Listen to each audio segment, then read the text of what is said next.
Hello. Welcome to another edition of the Big 12 Mafia Show. I'm your host, Nathan Bomber Brown. And this is guy sitting right next to me is Daniel Gygax, also here representing a Big 12 school. That would be West Virginia. We're going to be talking Big 12 Media Days. 2 days. It was quick yesterday. More comments today, and people have questions. So what we did is we did some research, and we're going to try to bring stuff forward that other people haven't necessarily talked about.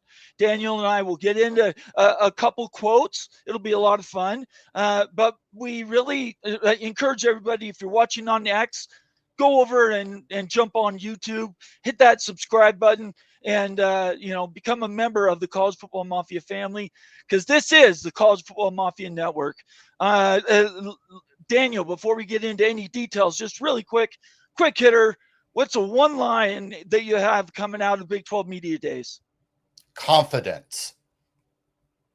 Man, what does that mean? I'm not going to let you just say that. Okay. And everybody that you talked to, ADs, coaches, everybody is confident. Everybody thinks that the league is up for grabs for them. Okay, that's it? That's it. Okay, all right. Everybody thinks they're going to win. That's true. And I've actually got a quote to say that for sure. Certainly, we're going to start off with Brett Yormark. But before we do that, make sure you follow both Daniel and I on Twitter. Make sure you turn on the notifications on Twitter and on YouTube. Go to the YouTube page, give us a thumbs up, leave us a comment or question. We engage with people all the time just based on our comments and how you guys sort of see our show. At the end of the day, what we do around here is we try to provide, we do editorialize, we do put our emotions and our analysis on the show, but we do try to base it on facts, quotes, articles, things like this. So if you're new to the channel, that's what you're going to see tonight. All the new people, subscribe. If you're watching on X, jump over on YouTube, do us a favor. Just go to College Football Mafia on YouTube, and that should pop up. All right, let me get this last. Sorry, I wanted to put. I'll do it later. Yeah, I'm not going to worry about it now. Okay, we're going to start off with two quotes right out the gate. These quotes are both from Brett Yormark, and they basically say the same thing. They're pieces of other quotes. The first one I'm just going to read, and these are all Ross Dellinger quotes. So what I would do is after the show or right now while you're watching, look up Ross Dellinger on Twitter, and you can follow along because there's a few of these in here. And I didn't want to have to bump every one of them. Just follow Ross Dellinger on Twitter and then click on his name. And you can get to his quotes or his articles and whatnot. The first one is this bottom one, and it says Big 12 Commissioner. Let me make it bigger. Says Big 12 Commissioner Brett Yormark in his media day address, we continue to believe in the 5+11 model is the right playoff format. We want to earn it on the field. I still don't know what that means. We do not need a professional model. I don't know what that means. We are not the NFL. Thank you for stating the obvious. We are college football, and we must act like it. That quote by itself, Daniel, it frustrates me because nobody was asking him if the Big 12 was the NFL. Nobody was asking him to represent the heart and soul of what college football is. So tell me, what are your first thoughts? First, 5'11", he put the stake in the ground. Yeah. I'm not a fan of 5'11". I can understand why he thinks it would work for the Big 12. That let's say that you're going to end up getting at least one, you're going to get your conference champion in. Right.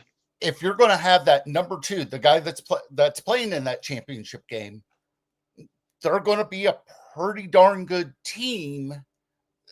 He wants to ensure that they also get in as a at-large. Right. And they should have the record to do it.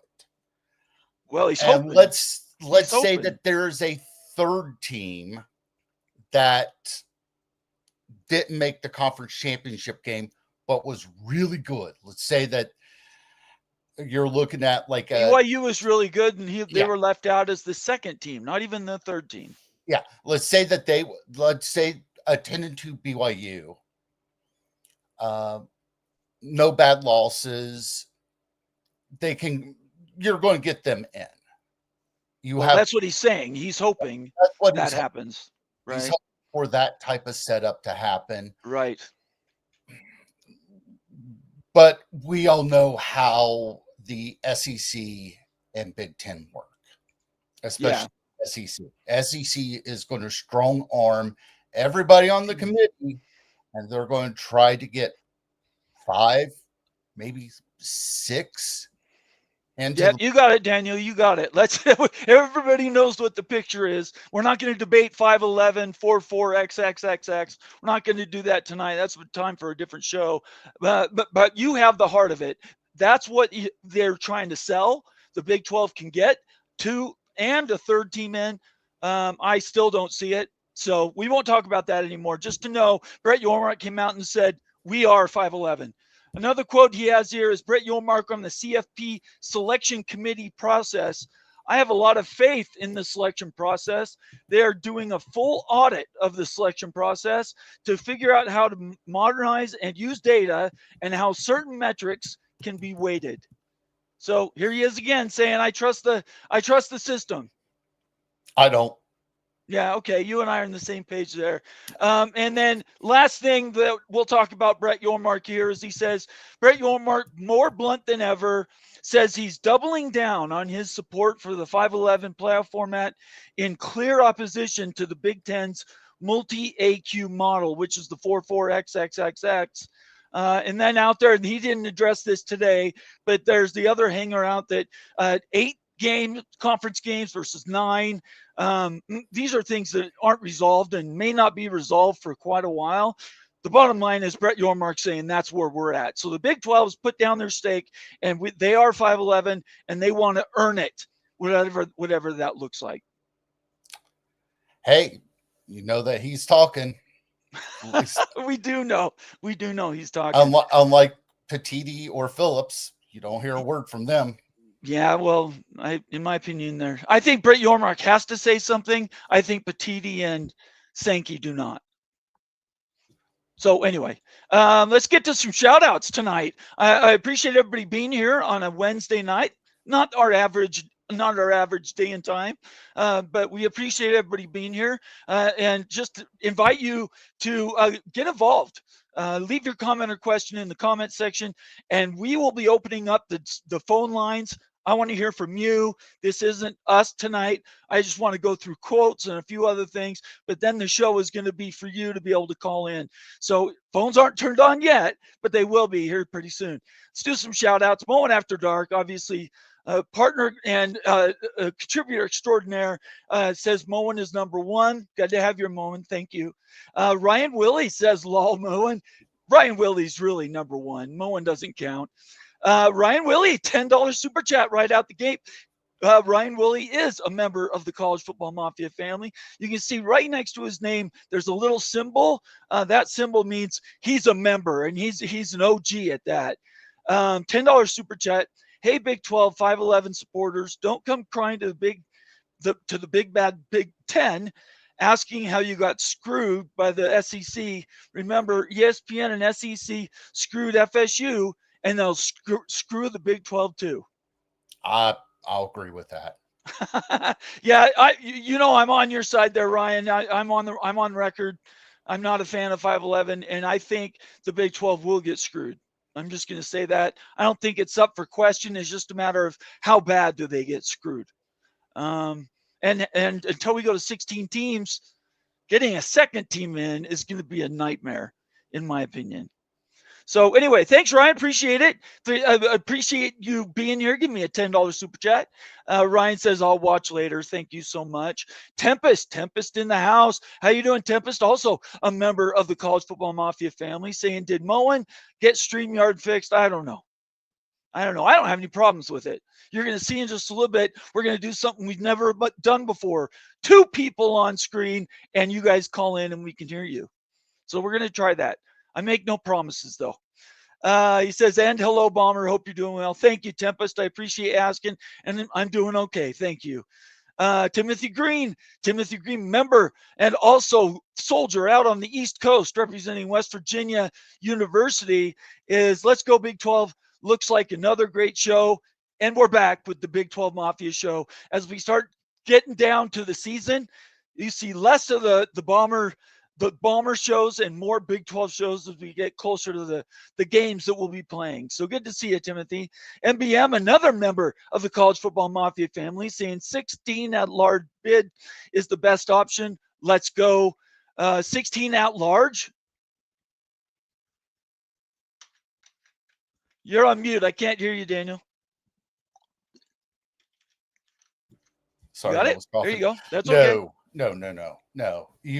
It will end up, you'll have one Big 12, maybe 1-2 ACC. Just depends on how Clemson looks, how FSU looks. I'm thinking he's just talking about at-large bids, saying there's no bids for the conference winners. That's what he means. But the Big 12 would get screwed in that. They agree. Royally screwed. Yeah, you and I are going to agree a lot tonight. I don't like that. I like when Moen and Ute are saying things counter to my opinion. You're too kind today, Daniel. Stephen Vitt in the house. Good to have you here, Stephen, representing the University of Ohio Bobcats. Is that right? All right. I'm glad you're here. I got at least 2 streams to watch tonight. All right, Stephen Vitt, but we got to be number 1. That's all I'm saying. Daniel Gygax says, which 2, Steve? So, yeah, we're going to have to find out which one he's talking about. Oh, okay. Well, sure. Yeah, I guess you can watch their show. That's cool. Bob Swanger, representing Penn State, in the house, another member of the College Football Mafia family. Hey, everyone. Good to have you here, Bob. Let's try to cruise through some of these. John Engel, you've been around here a little bit. Appreciate you. Consider becoming a member and watching those member videos. They are fantastic, John. Some of the best realignment and how college football works shows that you can get as a member. So consider doing that. Here for some College Football Mafia entertainment. I love it. Steele Austin, representing the University of Utah, another valuable member of the College Football Mafia family, saying, good evening, College Football Mafia. Go Utes. I'm happy to say go Utes. I'm not psycho like Moen is. Everybody knows I'm not saying go Utes.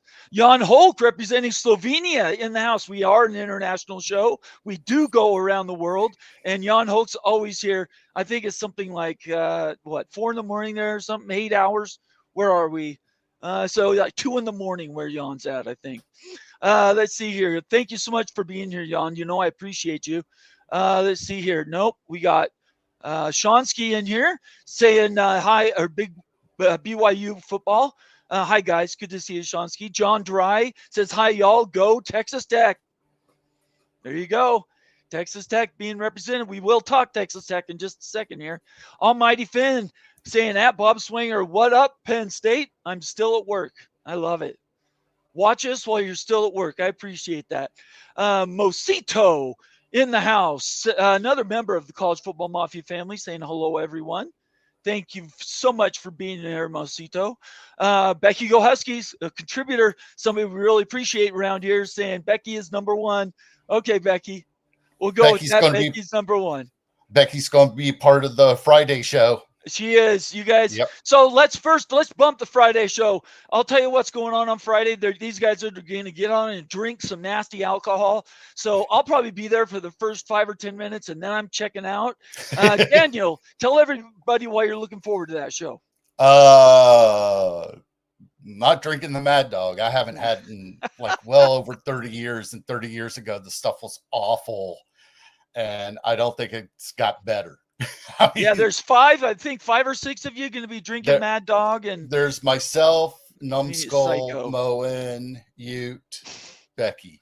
You guys are all crazy. Yes, we are, but that's another story completely. So that's Friday night at 8 p.m. or sorry, 8 p.m. Eastern time.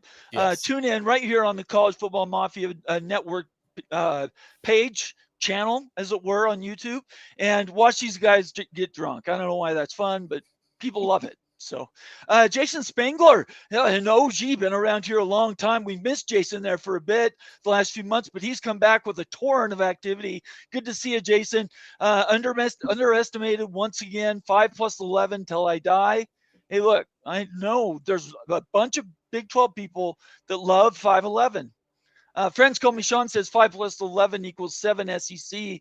Yeah. That could happen. Yeah. That could happen. And then what do Big 12 people say? Tony Lawson, good to see you here, Tony. Can't see the big agreeing to 5'11 if the SEC stays at 8 conference games. That's the big sticking point for that.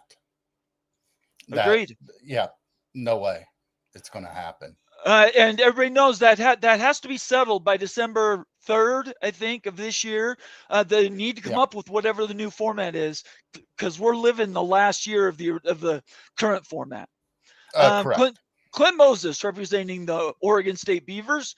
Big 12 is a little guy. Get used to conversations closer to ACC, PAC, AAC, and Sun Belt. Okay, Clint.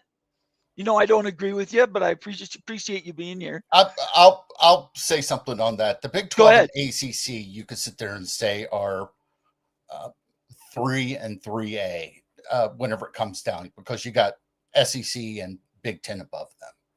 But the ACC is a pretty good conference. The Big 12 is a pretty good conference. Whenever you get down to the PAC, the AAC, and Sun Belt, then you're looking at those guys. They need help. Rocket Rant in here. He's a contributor, has a wonderful show, College Football Express on YouTube. Look them up. Make sure you subscribe. He's also been a member of the team around here for a long time, 17 months. Thank you so much, Rocket Rant. I'm going to give you a clap, just like I'm giving Ryan Willie a clap for that wonderful super chat. Thank you, everybody. I really appreciate you. Helps us keep the lights on. Believe me, this isn't as free as people might think. Rocket Man says, Wild Ute gone wild. Mafia villain, apparently. He has gone out of his way to draw a lot of heat, Wild Ute has, because he hates Texas Tech. He hates BYU, but not necessarily for the reasons you think. It's all around booster money, NIL funds, and paying players. So it's been that way for 100 years. It'll be that way 100 years from now. Nothing will change. Agreed. But it is entertaining. Rock has it right. Follow him on Twitter, Wild Ute, the Wild Ute on Twitter. And I guarantee you, if you want to get in the middle of a bar fight, just get involved in the comment section on those tweets. Mr. Ed Wayner checking in. Howdy from Southern Utah, heading to Las Vegas. All right, Ed, drive safe, okay? That's all I care about is drive safe. Let's see here. There's a few new ones. I want to get to these guys. Somebody watching on X, Squid Ten Toes. He's reposted this stream. Thank you. I really appreciate that, Squid. Get the word out to everybody. We need as many subs as we can get. We're pushing to 5,000. We're almost there. If you're watching on X, you can keep watching on X, but do us a favor. Go over to the YouTube page, College Football Mafia. It's streaming at the bottom of this window, and subscribe to our channel. I would really appreciate it. And then consider becoming a member of the College Football Mafia family. Good to have you here, Squid. Thank you for reposting us. I really appreciate that. He's doing the work. And that's it. That's the last. I love this. Let's see here. Tempest says, Wild Ute in a bar fight. I don't know. He's pretty passionate about this whole thing. He's scrappy. No doubt about it. He might cause some damage in a bar. He absolutely will. Okay, so I'm going to get off of those quotes, and I'm going to go to a few more. I'll save that one for later. I'll save that for just a second. So I guess the next thing we're going to talk about is this guy right here. Let me share. There we go. Share this tab. Here we go. You need to pop up right here. It's like mission control around here right now. Meet Cody Campbell, the billionaire Texas Tech booster with a plan to save college sports. Now, I'm not going to go through the whole article because there was a lot in it, but I will do this. I will summarize. And basically, he's saying, one, Money is going to be inherently involved in all of college sports, not just football. So let's get ahead of it, right, Daniel? Let's Yep. get ahead of it, pool everybody's media rights, and let's have one overarching media plan, and you get rid of the realignment stuff. You're now just talking about schools playing football. You don't change the conferences at all. And he's trying to get support to do that. This is his plan. Mhm. Trump is nominally behind him. The commission he was going to get put on, Trump ended up folding that after pressure. But what do you think about this idea that Cody Campbell's got? It's another super league, and as long as the SEC wants to play by themselves, not going to happen. And I love the ambition, and a lot of stuff that he says there does need to happen. That right now they're losing a lot of smaller colleges, just losing their athletic departments completely. Yes.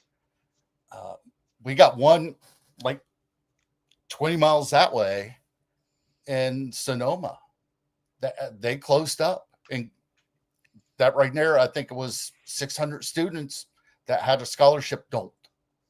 He's trying to save Olympic sports. Yes, he is. But the problem that with the way I understand what he's trying to do, but the way he's doing it, I don't think is going to work. As long as the SEC and Big Ten want to do their own thing, pulling everybody's media rights together will not help. Okay. If you put, like, let's say the ACC and Big 12, pull those football media rights together, do you think you're going to have more money than what you did before? Maybe a little, maybe some, but not enough to really it doesn't change the landscape. No, nope, it's not going to change the landscape. Nope, you're just combining two conferences. There's really nothing else associated with that. So Cody did this interview, and I posted the link for the tweet. And you should be able to go right through that. Click on the tweet, and this will be some of the data that was on there. Let me get his article up. So the title of the article is "Meet Cody Campbell, the billionaire Texas Tech booster." And I'm not sharing. I apologize. I thought I hit that button. I didn't. No, wrong one. This one. Okay. Let me hide that. So USA Today, Cody Campbell, the billionaire Texas Tech booster with the plan to save college sports. I'm not going to read all this. You just need to know about Cody Campbell that he's a billionaire, okay? The last business he was running, he just sold for $4+ billion, and he already had billions in his pocket. So this is a guy that can help affect change. Everybody knows about the Texas Tech stuff with recruiting. He's a big part of that. Again, bringing top-end recruits and transfers. Cody Campbell's behind that. Anyway, so the article talks about what are some of the things that we could possibly do to improve college sports. There's one quote I wanted to bring in here, and I lost the link. I apologize. I had the link and the thing closed on me. You know what? I'm not going to try to summarize it because I can't find the link. It was one of these. Nope, I want you guys to get it clean. So what I'm going to do is I'm going to beg off that. I'm going to leave that article for you. I will copy the link in, but honestly, I have just lost it, and I want to give credit where credit's due. So we're not going to do that. I'm going to do this and let you guys look at the link yourself. I want to encourage everybody to go and read that article. It's extremely interesting. The stuff that I wanted to touch on was about the Olympic sports. He's trying to, and again, what President Trump has asked him to try to do is do what he can to save Olympic sports at these schools. Daniel already talked about one school. What's the school you're talking about, Daniel? Sonoma State. Sonoma State shut down all their athletics. It was effective a couple of days ago, July 1st. That is crazy. I mean, that really sucks. right? St. Francis in Brooklyn. They were I want to say Northeastern Conference. They also shut down their athletics too. It's brutal. And I know like Washington State shut down they're still doing the track, but they're not doing any of the field events in the Olympic sports. We're talking about like 100-year-old athletic team that used to be in the P5 with the Pac-12. You cut them out of that, them and Oregon State, and they have to shut everything down just to stay competitive. Just to keep the athletic department open. Right. Not just competitive, just to keep it open. Yep, I agree 100%. Anyways, I would recommend everybody go and read that article. I posted the link in the comment section. I do apologize, but this is trying to get this phone thing working has taken a bunch of my time today, and I really want it to work so that Daniel and I can hear both what we're talking about. So down at the bottom of the screen, you'll see our scroller. It'll tell you how to get to our College Football Mafia page on YouTube, but it also gives you a phone number. What I'm going to do is I'm going to open up the phone lines because I want to talk less and I want you guys to talk more. It's open right now, so please call the number 801-899-6203. The call is free. You can join the show, and I want to hear what you guys thought about Big 12 Media Days. All the quotes are going to be covered by other people. I've got some really killer quotes I was able to hunt down, but I want to hear first from you. What are you guys passionate about? Not just with the Big 12, but all the stuff that's going on in college football. And while we're waiting, I'm going to get to some more comments. Let's see here. We're going to work backwards, Daniel. Skaven, yes, checking in, saying hello, gentlemen. Good to see you, Skaven, yes. Carla Jenkins, somebody that knows how to take shows, take their links and share them with the world. I really, really appreciate what Carla does. At BYU football, how bad do you think it is going to be? I'm not sure what that question was for because Carla came out of nowhere. Carla, post that question again, and I'll grab it, or Daniel can grab it, and we'll read that in the comments next. I want to make sure we touch on it. FF18 Buffs, that's also known as Fergie, a valuable member of the College Football Mafia family, saying Tempest, that is our floor, and 12-0 is our ceiling. He is talking about Colorado Buffaloes and how many games they might win. 12-0. What do you think about that, Daniel, before I get to the rest of his comments? I hate to tell you this, Fergie. They're going to have one L with WVU. I think, and Fergie will have to do a Colorado preview show. I did a rundown on another show earlier in the week, and I think Colorado could be hit with a big set of losses again. 4-8, I could actually see. I don't think they're going to be that bad. Okay, well, we'll find out. We'll find out. 7, 5, 8, and 4. I don't see the bottom dropping out of Colorado. I mean, they're still going to be okay. They're still going to be good, but I don't think that they're going to regress. The rest of his comment is, since it is anyone's ceiling, if everything clicks, our offensive line and defensive line are good, and that's where it all starts. Wide receiver room is the deepest and most talented. But they're going to be a bunch of rookie receivers, Fergie, because you lost 3 receivers to the NFL. Yeah, so, but if you've got a really good offensive line, really good defensive line, you can win games. But there's no doubt about it. Ryan Hecht, good to have you here, Ryan. Make sure you subscribe, brother. Hit that subscribe button and turn on those notifications so you know when we're on next. So if not 5-11, then what is better? If we're going to do it with reserve slots, I love 2-2-2-2. I mean, if you want to go 8-1-5, let's see. No, that would be 8-1-7, right? Yes. How cool would that be to have the power conferences all get 2? That would be best, in my opinion. The next best is 3-3-3-3. The next best is 4-4 or 4-4-2-2 if you can't get anything better. I understand earning it, but I also know that they're going to try to screw the Big 12. They did it last year with BYU. They could easily do it again. Go ahead. Dan, you want to add anything to that? Nope. You nailed exactly what I was going to say. Okay, I'm not trying to steal what you were going to say. No. Earl Carr checking in. Good to see you, Earl. Long time no see. What was it? Last week we touched base. Another valuable member, OG member of the College Football Mafia family. Hey, Bomber, so far first season in Dynasty got BYU ranked 4th in the nation in NCAA football 2026. Earl, keep working, brother. Keep working. You got to win that whole thing. That fantasy league's got to go BYU all the way. Do you play the video games, Daniel? I do not. I'll be honest with you.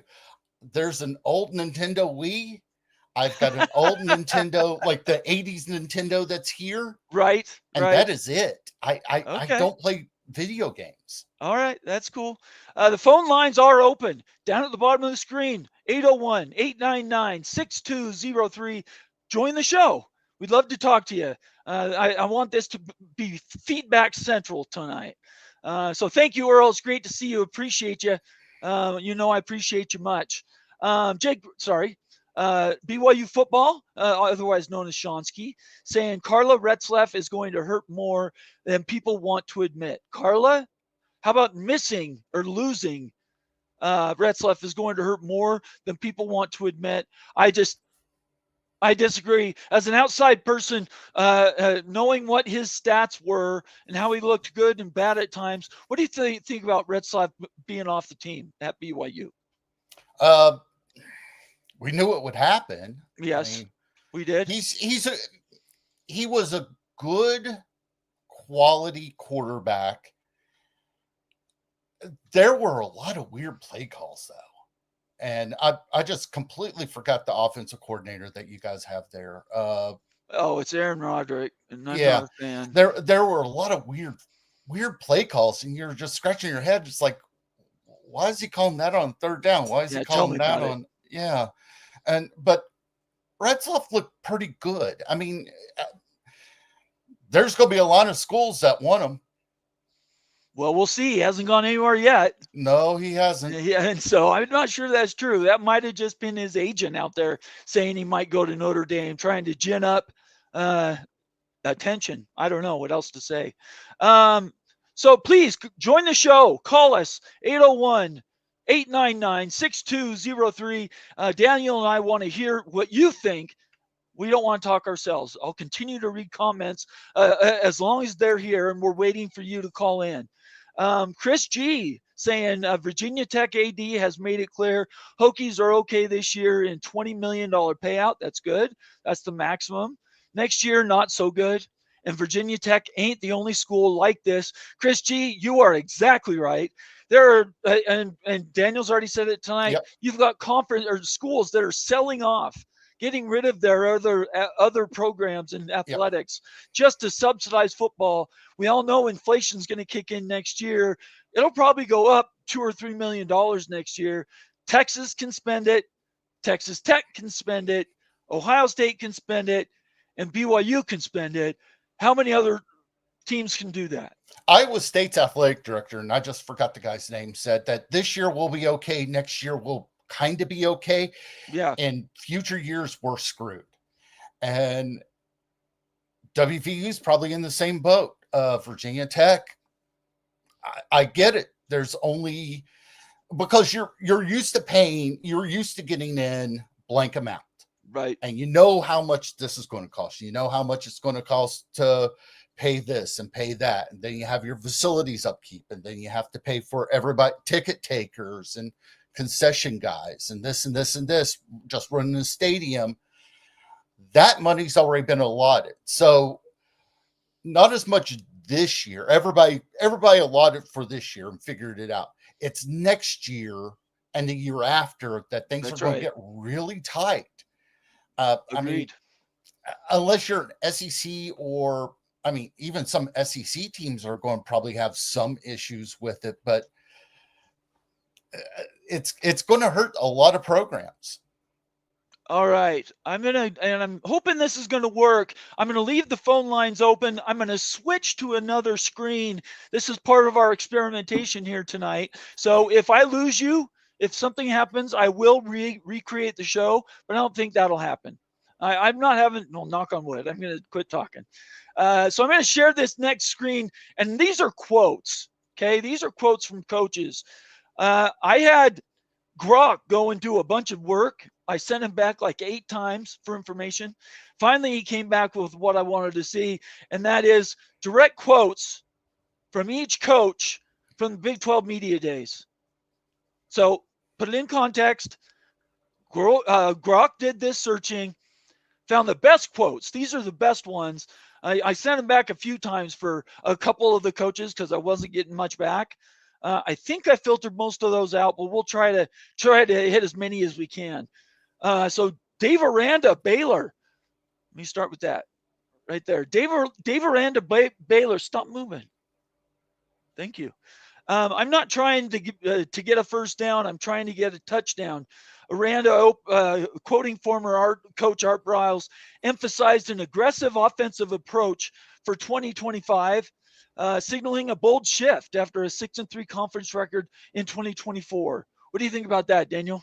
Dave Aranda was on the hot seat last year. He turned it around. He started playing really good. And this year, they're still going to be a really good team. Can they make it to Arlington? There's still a couple questions that they have on the defense. Oh, you know what? Hang on a second. I had do not disturb on. I have to apologize. Operator error. This is my fault. If you've been calling and it's been going to voicemail, that is totally my fault. I forgot to turn off do not disturb. So please call in. I know I've probably missed 10 calls. I apologize. I completely apologize if you've called in and I missed your call. So again, 801-899-62. I can't remember. 620. Let's get it right. 801-899-6203. I was going to say 3, but I wasn't sure. Call in right now and I'll get you on the show. Okay, let's get back over here. Kenny Dillingham, his quote is, the biggest difference between this year and last year is the people. Get back to that. Let me share this. Let's see. And I have to hit answer. Call from Carla Jenkins. Carla Jenkins. Carla Jenkins, how are you doing? Doing well. Thank you for joining the show. This has been a minute. Yeah. Thank you for having me on. Daniel, can you hear her? I can hear her perfectly. Excellent. Awesome. If you can't hear, please let us know in the comment section. This is the first time we're doing this, and operator error does happen. Okay, Carla, tell us how you. Boy, I love your analysis and what you find as data points. What do you have coming out of this Big 12 Media Days this week? I like the fact that the Big 12 live streamed it on their YouTube. That means they're proactive, and I like that they did that and that they took the initiative to create their own YouTube channel and start doing their own thing. That's something I really did like about that. I also like that they had the players and the different coaches there and a lot of the big media. Right. And this is something that I want to say to certain people who were of a particular conference, because I'm a native Ohioan and I root for Ohio State. But there were certain people saying that the championship trophy shouldn't have been at the Big 12. My retort is, a certain conference in the Southeast shouldn't be talking when they didn't make the championship game for the past 2 years, so that trophy shouldn't be there either. Right. Since they want to talk about other people. But no, I think that the Big 12 is doing well. I'm glad that they talked about the PayPal announcement. Yep. I know people were talking about the 5+12, but I have always been a proponent of it. It was like win and you're in. But also I had a different perspective on it because of this. Last week, PayPal partnered with the Big 10 and the Big 12. And I was thinking if Yormark took the 2 seats instead of the 5+7, it may have scared off PayPal because they would have said they were half of what the Big 10 was. Oh. So that could possibly adversely affect the private capital, private equity opportunities if you take the 2 in the Big 10 and the SEC take the 4. Let me interrupt you really quick. I've never heard that insight. No. That's exactly that. I could totally see that being the reasoning. Are you still with Oh, us? that's true too. So I read that. Yeah, Venmo is also, but yeah, because if you're half, then that sends a signal to the market. Right. That's That, true. and you don't want that. Yeah, that's true. I don't know. I'm going to have to think about that because that might be the only reason why I would support it is if there's a big business reason in the background that is driving that decision. If that's the case, they need to tell us. They need to let us know something. A wink, a nod, don't you think? Yeah. Yeah, I think so too. I think that they do need transparency behind the deal, because if they're asking for money, that's one thing Right. about being a commissioner, being a good steward of the conference's money, Yes. and they should point out, like, okay, how did the deal go down? Was it 5 plus 11 or 4-4-2-2? But I do think that if they sent out the signal that this is how much we get, I know Sankey for a fact is going to take that and run with it and say double it, because they're getting 4 and the other places You're are right. getting 2. You're right. That's sending market signal. Carla, Yep. you have it exactly. That totally makes sense. Did you just come up with that, or did you hear that from? No, I think it's like when the when I felt that way, but it was confirmed when the PayPal was doing the Big 10 and the Big 12 at the same time. That's when I realized that's probably why he was going with that, because of the market. Because remember, he said he wanted to be the first with the private capital, and then he pulled it, and that's when he went on the march and the push for the 5 plus 11, because he was reading the market too of that. Oh, we've got a headline. Sorry, I got a super chat from Greg Flugar, and I was just trying to read it to see if it was something you were talking about. Yeah, okay. So this is what I'm going to do with that information, Carla. I'm gonna think about that, and then I'm going to go and actually type it up to see if it makes sense to me, because that might change my opinion. That one thing. I just wish they would give us some hint, because for the betterment of college football, the heart and soul of college football, you want to protect that, and we want to earn it. I think that's all a bunch of bunk. Yeah, I think that's what it is. I saw the super chat too. So I want to hear it. Yeah, but thanks for having me on. Thanks for giving me the opportunity to speak. And yeah, about my feedback for the Big 12. And yeah, keep doing the show. Oh, Carla, you are the best. Thank you so much. Welcome. You're an OG, been around a long, long time, and I really, really appreciate you. Thank you so much for joining the show. If I could get the good job, Carla. That's fantastic. I'm going to take that information. I'm going to turn around and do something with that. We do have a super chat from college football peek around the corner. Greg Flugar, the OG of this social media stuff. Somebody that collaborating with has been a joy, and he's been a mentor for most of us. $10 super chat. Great to see you, Greg. Breaking news per Shane is it Metlin? Metlin of Harrisburg, Virginia-based Daily News Record. Officials from Ohio University have expressed interest in the Sun Belt Conference. This is preliminary interest. That is shocking, and it will hit Moen right in the gut because he's a MAC guy. Yeah, that's Harrisonburg, Virginia. It's the home of James Madison University. So okay. So it was leaked through them. That's so interesting. What's Akron have to say about that? What does Miami have to say about that? What that's what I'm saying. State has to say about that. What does Toledo have to say? Yeah, this whole time the Maction, they'll never leave. Stay in Ohio. That's kind of shocking. I think. Correct me if I'm wrong.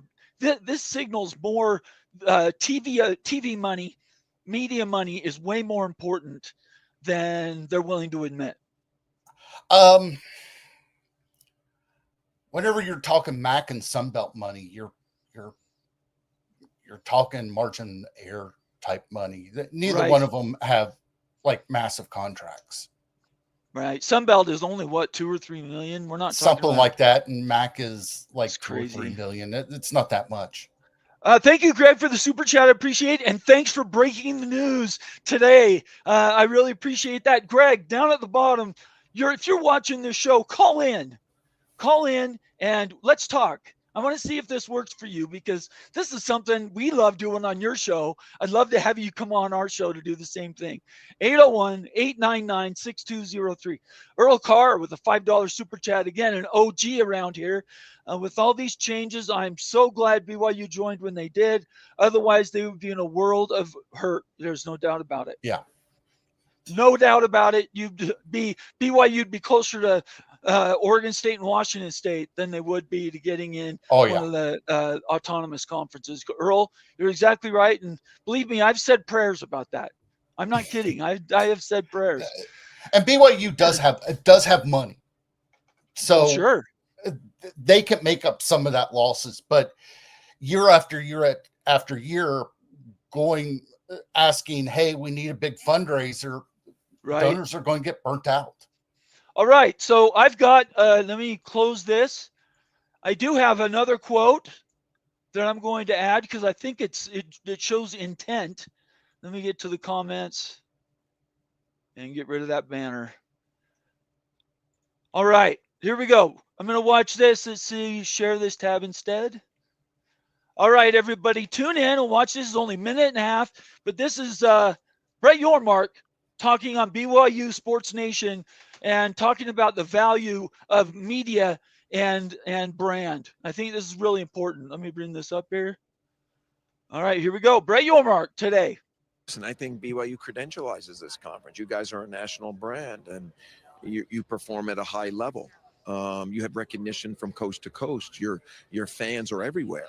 I mean, I saw the fans that showed up at Prudential Center in New Okay, I'm going to pause it because I don't want YouTube to hit me. Hang on. Jersey. I mean, you have fans in every corner of this country. And you have a big brand and you have a big profile.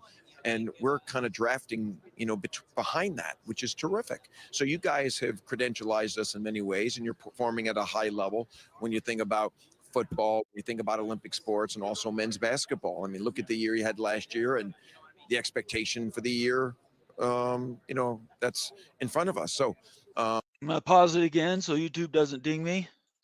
It's been a great marriage. And Bob Bowlesby did a hell of a job bringing you guys into the conference. I can take no credit for that, and I'm just happy you're here. Okay, so yes, I'm a BYU guy. I'm not showing you that because I want to dunk on anyone.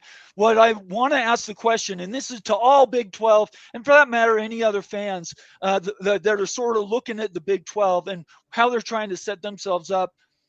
That was remarkable when he's talking about legacy, the credentialization. I look at that up. That's not a word.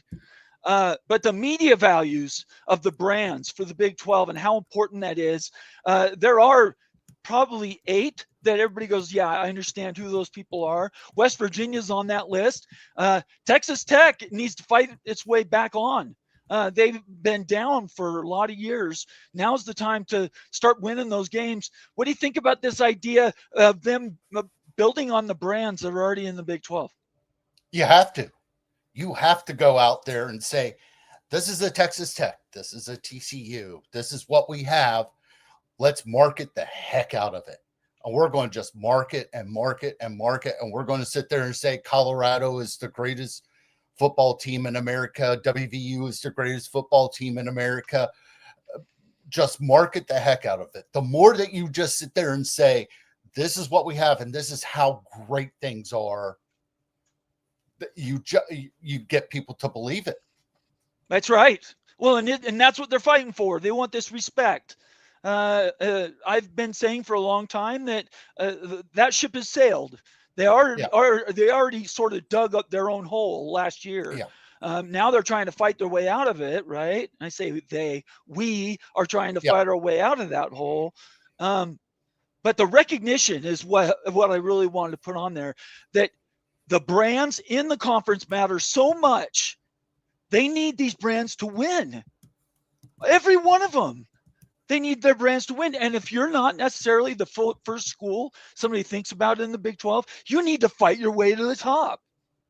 And you've got roughly 5 or 6 years. There is a time frame involved. I don't even think you have that long. Yeah, really well, there's certainly it could go earlier. There's no doubt about it. 5 years or earlier. Because you don't have a Texas and OU to sit there and say, this is what we have in the conference. You're right. You have to go through and and Yormark is really good at marketing his conference. And that's what's really good about having him there. He can go through and say, this is the conference. This is how things work. This is who we have. You've got a lot of very good, and market the heck out of that. Agreed. Stormy Cyclone, another valuable member of the College Football Mafia family, in here saying, hello, guys. Bottoms up, Daniel. 3 days away. It's actually less than 3 days. 47 hours. 47 hours. Yeah. I'm going to, just before we talk about that anymore, please, I'm inviting you guys to join the show. Call us on your cell phone, 801-899-6203. I want to talk about what you want to talk about. I've got more quotes to get to. But yeah, that countdown, you getting nervous, Daniel? No. Okay. I don't believe you. I already know how bad it is. I think you guys are in for a world of pain. That's what I think.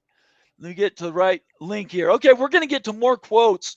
These quotes came today from, and I need to change it. These quotes came today or over the last 2 days at the Big 12 Media Days. Kenny Dillingham, I already read his. Biggest difference between this year and last year is that people think we're good. Okay, That's great.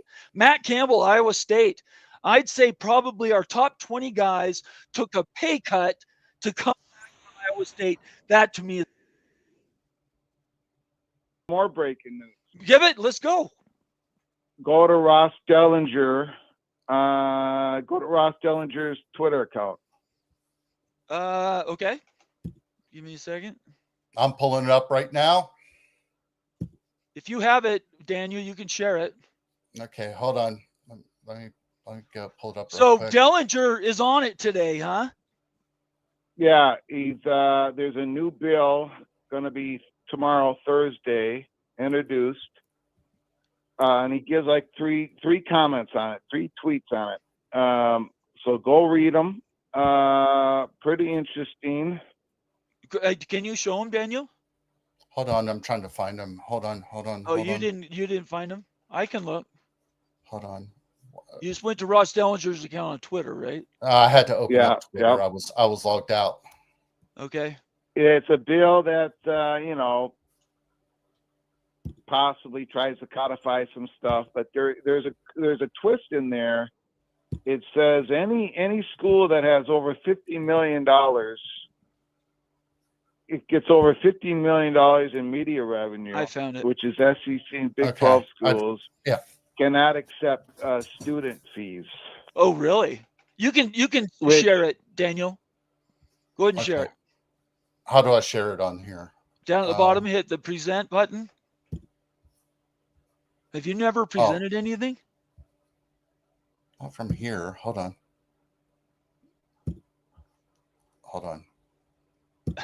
If you can't do it, just say you. No. I just messed up there for a second because I was trying to. Okay.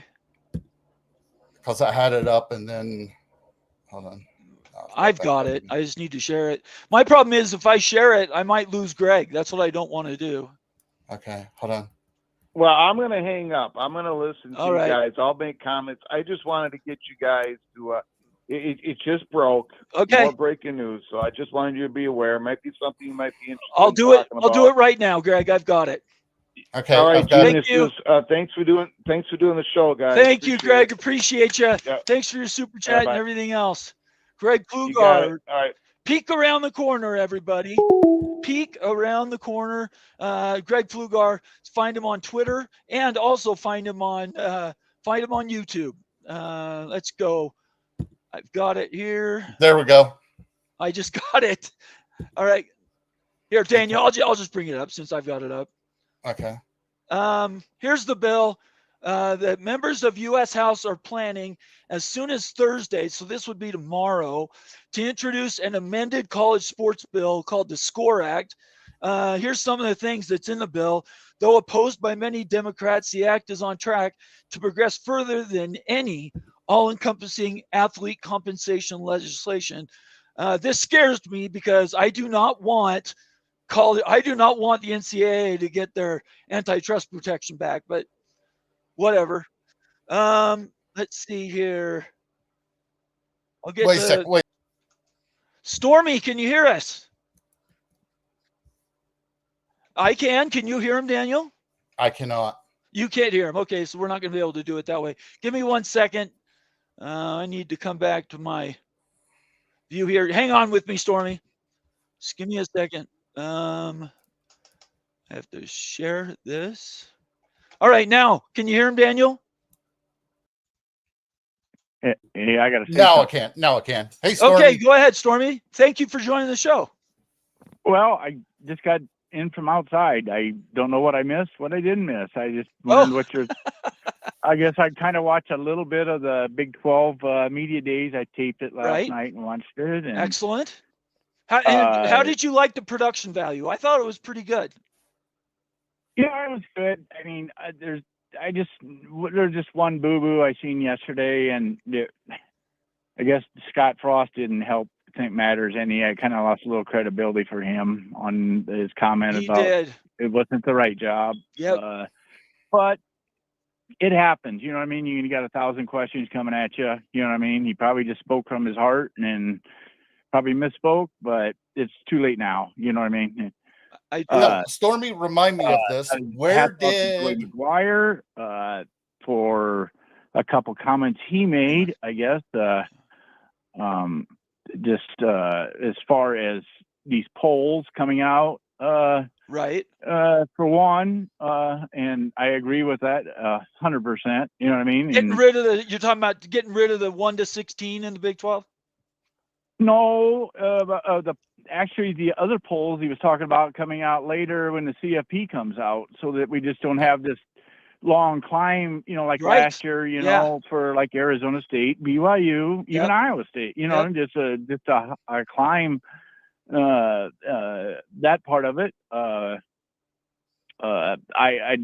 don't know. I still don't know about this playoff deal. I've heard so many different scenarios that I don't even know what to think of that anymore. I guess I don't know about you guys, but that's just a little over my pay grade, I guess. I guess I got different opinions. Sure. I see what you're saying. How do you tell an athlete that you only got half a chance to make the college playoff as the Big Ten SEC, a recruit, but then again, it is the stability of having a bid, you know what I mean? And they're to fight for it. I don't know. I still think 4, 2.5, or even a 4, 3 would be a good way to go. But I don't know if the SEC is going to go along with that. And everybody's fighting for what they believe in. You know what I mean? You're not going to change the SEC. They got the power. You know what I mean? The Big Ten wants this, and I don't know. Maybe they will find a medium. Otherwise, I guess we're stuck with where it's at. Okay, Stormy, can you hear me? Absolutely. Okay, Daniel, go ahead and talk. See if you can hear Daniel. I had a question for you on Coach Campbell was saying that where his players had to take. I'm not hearing nothing. He can't hear you, Daniel. I'm sorry. Okay. Something is broken in what we did. He can't hear you now. Okay. Oh shoot. No, it's not your fault. Either? I can hear you, Daniel. Or sorry, okay. I can hear you. Ask him about his reaction where Coach Campbell came out. What is go ahead. What hang on 1 second. Go ahead. Go ahead. I'm just ad-libbing here. I'm not sure why it's not working, Daniel. Okay, what's the question? I'll ask him right now. Okay. Ask him about the Coach Campbell came out today and said that they had to take pay cuts to stay there at Iowa State. Okay. No, I'm talking to you now, Stormy. Okay. What do you think about the quote that I just read from your coach that says your team, half your team had to take pay cuts to stay in and on the team just to keep their funding for NIL and everything else? Did you hear that quote? Well, yeah, I did see that quote, but it's different than you interpreted it. They're going in on the whole thing. They're going into 20.5. Yeah, he's talking about the individual players having to take a pay cut. Well, I don't know if you've seen what Jamie Pollard said about a week and a half ago that, Iowa State, be it wrong or right, they're going to pay every athlete male, female, Right. whatever. Swimmers, golfers, whatever. It Right. don't matter. And I don't know how it's directed. What percentage I'm guessing 12-13% or 13 million to football, but that's just a guess on my part. You know what I mean? Stormy, let me read the quote word for word, okay? This is Matt Campbell saying, I'd say probably our top 20 guys, so the best players, top 20 guys took a pay cut to come back to Iowa State this year. Campbell highlighted player loyalty over NIL deals, underscoring a team-first mentality ahead of their Ireland opener. So you get the spirit of what he's saying there. Yes, and a lot of it has to do with, it makes me feel a little better about the season because these guys, they weren't happy they lost the Big 12 championship game. Right. They want to win. They want the whole thing. They want the whole pie. Of course. And which is good. I mean, every team should be thinking that way, but I guess I seen a deal with TJ Otts on the basketball side too, where the money that the basketball team's going to get, they're just not going to give that out. They're going to have a merit system. Yeah, that's like how all of it should be, frankly, merit based. Yeah, and I was happy to hear that. Now I don't know how Camo's going to direct his end of it, but Right. I know it's interesting to see how everybody's going to function this this whole thing. Absolutely true. I mean, Pollard, whatever's on his mind, sometimes it's good, sometimes it's bad, but he puts it out there. I'll tell you what, you know what I mean? He's not afraid. He's lobbying. Well, not afraid. according to him, they have enough, for 2.5 years. They have zero debt, which how many colleges can say that? You know what I mean? How many state? So Iowa took out a $60 million loan during COVID. They haven't paid back a penny yet. State schools. That's a different show. State schools being underwritten by taxpayers. That athletic programs that bothers me because my school's a private school. So all these schools are debt spending, have been forever. So well, I'm just happy that we're sitting where we're at, but yet. Right. The future, what's going to happen in 3 years? Are we going to take out a loan? Are we going to have to use private equity? Right. No, you're right. The biggest thing is we just got to get the Board of Regents changed, because it rules all 3 state universities, UNI, Iowa, and Iowa State. And according to Pollard, that's like running IBM, John Deere, and another company. You know what I'm saying? I do. We'll see what he gets done. He's got some time to work on it, but okay. I mean, everybody thinks we're so poor, but it's not the case. He just operated that good that we actually have, enough to operate on 2 to 3 years. Stormy, I'm going to have to cut you off. You and I could talk for hours, but I need to get some other people on the show.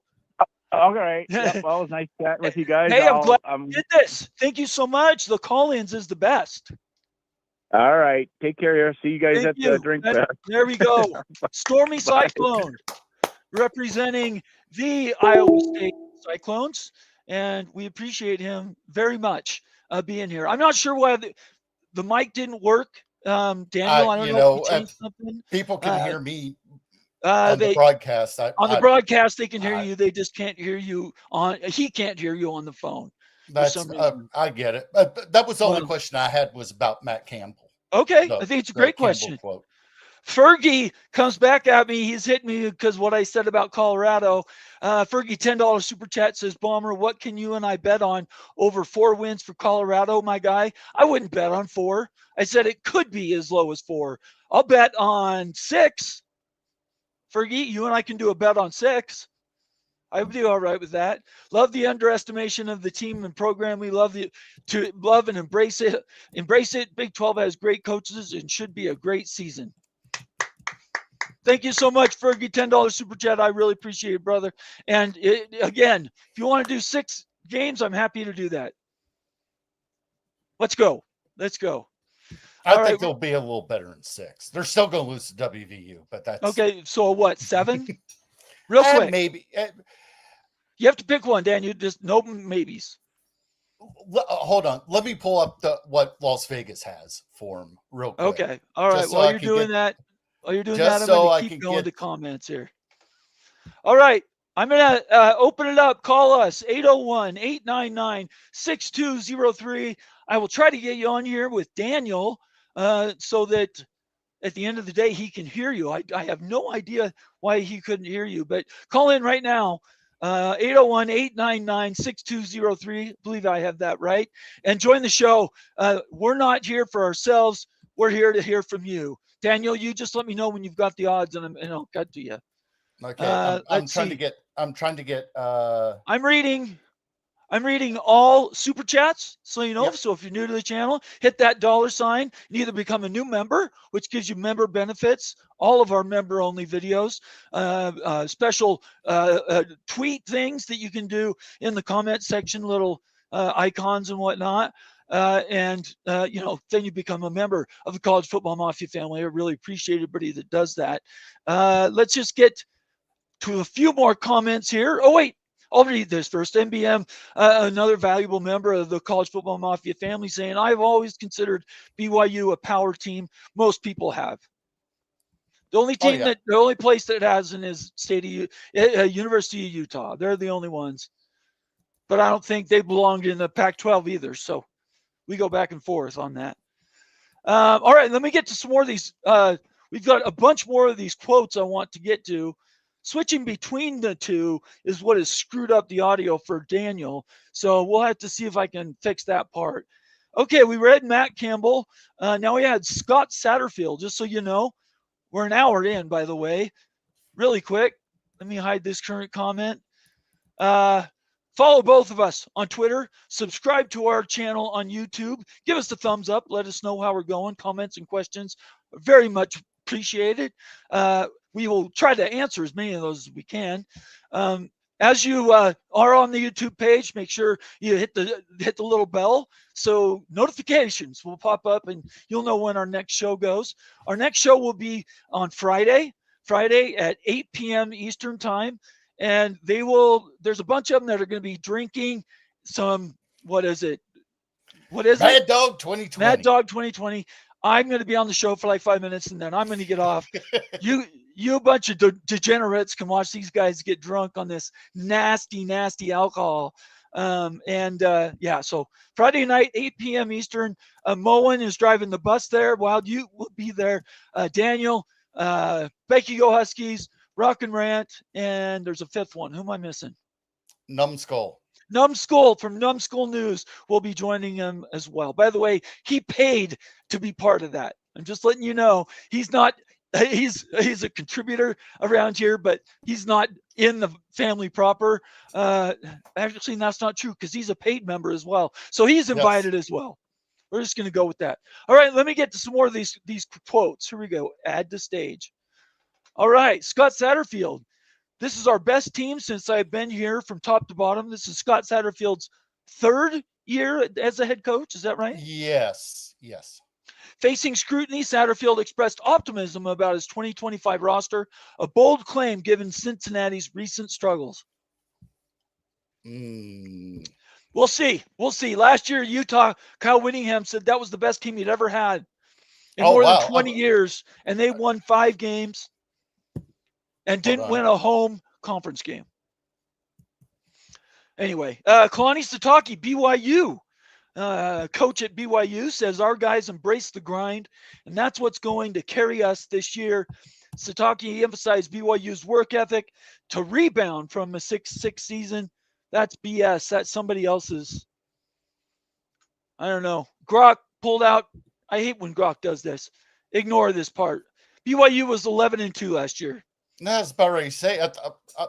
That's broken. Grok, that Grok screwed that up. I thought they were 10-3, but yeah, you're right. 11-2. 11-2.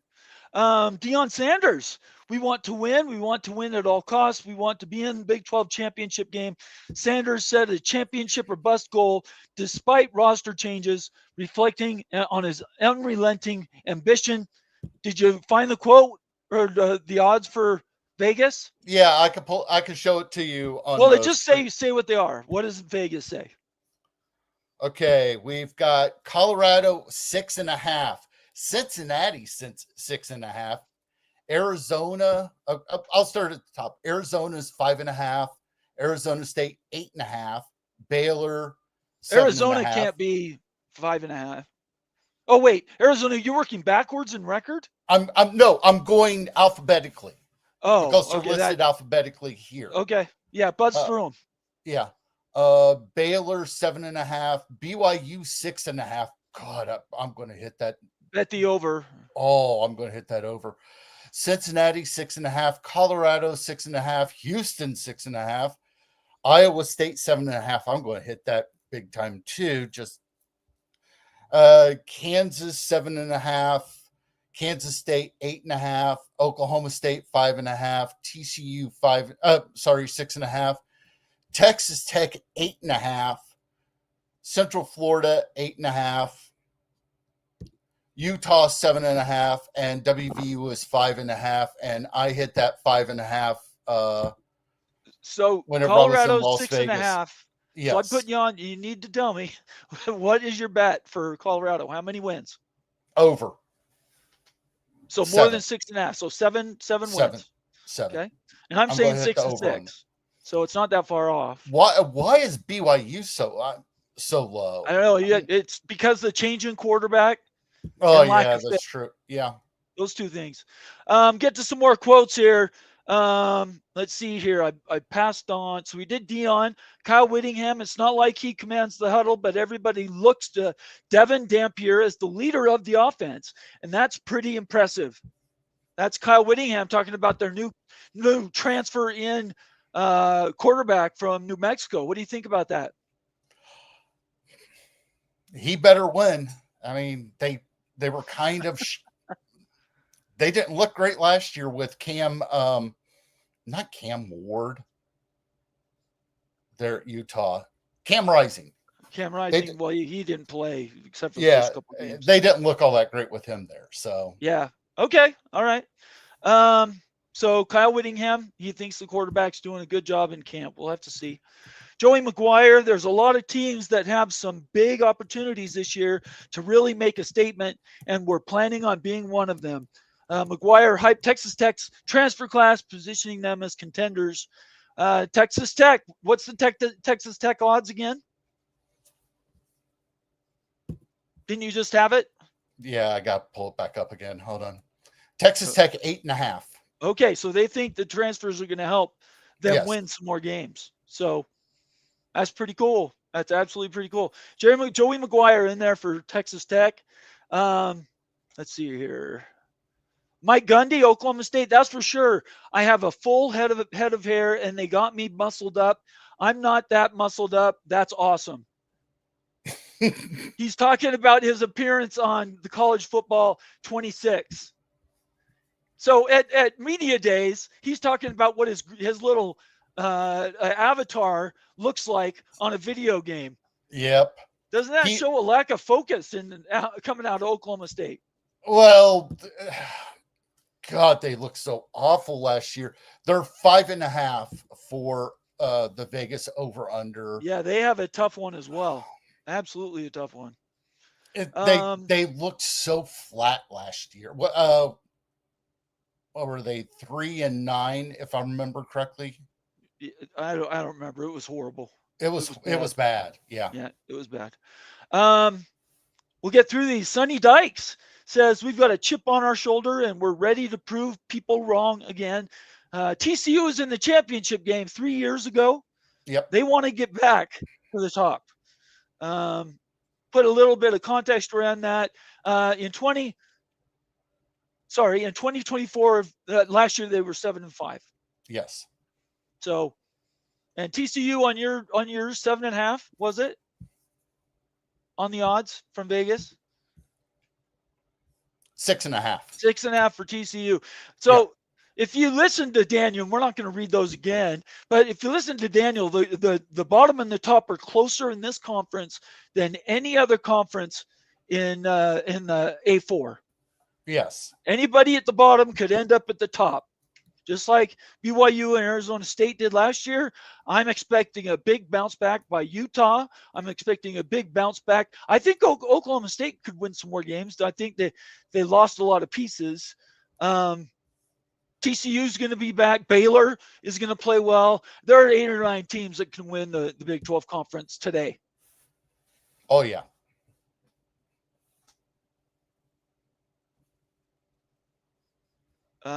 He's saying this quote was taken offline. I'm not sure what that means. MBM. Which quote? For Oklahoma State, maybe? Oh, talking about Gundy with his hair. Oh, okay. I just had it do a search. MBM. I didn't tell it to do anything else, just to search for quotes from this week, the Big 12 Media Days. So if it's something that he didn't want out there, I'm wondering why it was published. Anyway, Sonny Dykes, we did his. Chris Kleeman, we don't talk about expectations, and that's, Kansas State. We talk about execution.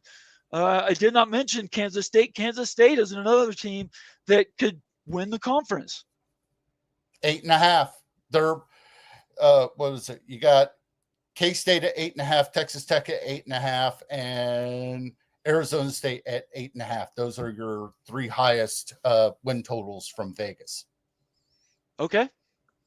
Last one, Lance Leipold, the coach at Kansas. We built something sustainable, and now it's about to take the next step. I would say that Kansas is set up to do really well right now because they got a new stadium they're going to be playing in, and people are motivated at Kansas. They really want to play. 7.5 is what Vegas has them at, and they're opening up that brand new stadium. Let's see what happens. Agreed. Totally agree. I don't have my window open, so are you watching the comments? Just the Moen's watching. Moen, shout out everybody who got a new membership, because College Football Mafia just gave out 5 more memberships to those people. Then unfortunately, I don't have the comments up. It's not because I don't want to. It's because I'm running mission control here, and that was one more window I couldn't control. Moen is watching because he's the one who just gave the 5. So Moen, can you shout out those people in the comments for me, please? Okay, I can do it. Yeah, shout them out, Daniel. Okay. Matthew Miller, Edward Kennedy, Ray C., X-Man 88, and Irvin Williams. I love it. I absolutely love it. Thank you so much, Daniel. That's how we do things around here. Those gifted memberships, pay it forward. Consider doing a karma switch. And if you receive something for free, maybe give somebody else a membership. It grows our membership pool, and it also supplies more resources for us to go and do more member videos, more special events. We can do that with these memberships. So thank you so much for those people that got a membership tonight. I appreciate you being here tonight. We have 300 people watching right now. I want at least 100 of you need to be subscribing to the channel. I know for a fact I have people watching on X that need to jump over to my YouTube page, College Football Mafia, and hit that subscribe button, and then turn on the notifications on Twitter and on YouTube so you know when we're doing shows and everything else. Our Twitter addresses are right underneath our names. Make sure you follow those. Subscribe and do all the hard work to help us keep this thing going here. Give me a second. We are 270 subscribers away from getting to 5,000. Let's go. Come on, everybody. We got a bunch of new people here watching. Jump over on YouTube and hit that button, that subscribe button. I really appreciate you doing that. I remember what was Nate and you doing the Holy Rivals show. Right? Yeah, that's true. That was what, 3 years ago? It was crazy is what it was. It was 3 years ago. Yes. It's been that long. Okay, I'm going to get back to what we were talking about. Maybe this will gin up people to call. Call us 801-899-6203. This is the bill, and I'm going to run through the highlights. This is the bill that Greg Pflugar mentioned to us. Let me post the link. Yeah. So everybody gets credit, because we do not steal people's credit. So there's the post on the comment section. You can follow along or read it. Yeah. But this is the new amended SCORE Act, which, by the way, my opinion is for them to get something through Congress is going to be almost impossible this year.